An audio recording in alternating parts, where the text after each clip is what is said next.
So guys, magandang umaga. Pinagtawan ako ng kapatid ko.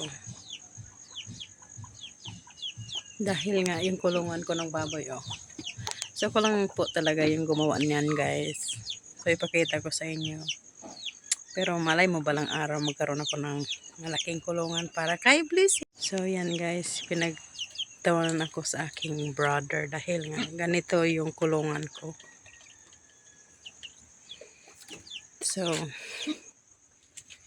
ganito yung kulungan ni Blessy. So pinagtawanan ako dahil ito, tingnan nyo, napakaliit. At saka tungkod pala to ni Papa. Ginamit ko dyan. Tapos ito, tingnan nyo, oh. So, tumapa ko. So, makikita nyo na dinikit-dikit ko ito. So, tingnan nyo, oh. Wala yung foundation dyan. Ayan. Tapos, ito na si Blessy ngayon. Blessy, say hi guys. So, ganyan na siya guys. 3 months and 19 days. So, magpo 4 months na siya guys. Blessy! Sing! Oh no. So, ano siya. So, yung katawan niya guys, talagang hanggang dito na at saka doon. So, medyo nahihirapan na siyang humiga.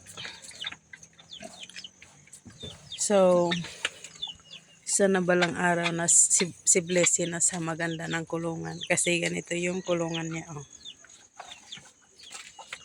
Yan. So, nilagyan ko siya ng harang dahil, anong tawag dito, cover dito kasi sobrang lamig. At, yan yung garden ko. At saka, ayan guys, nilagyan ko siya dito para hindi siya mabasa. At saka sinasalod ko din yung ihi niya para hindi pupunta sa wall. So pag may poop siya at saka yung water diretso dito para hindi masira yung gilid ng bahay. So for now guys, dito muna si Blessy dahil nga wala pa naman akong budget para gumawa ng kulungan niya. So naawa yung kapatid ko pero pinagtatawanan naman ako guys. Pero okay lang. Normal lang naman yan.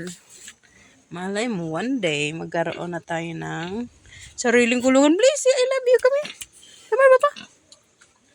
So yun lang guys. Ito yung backyard namin.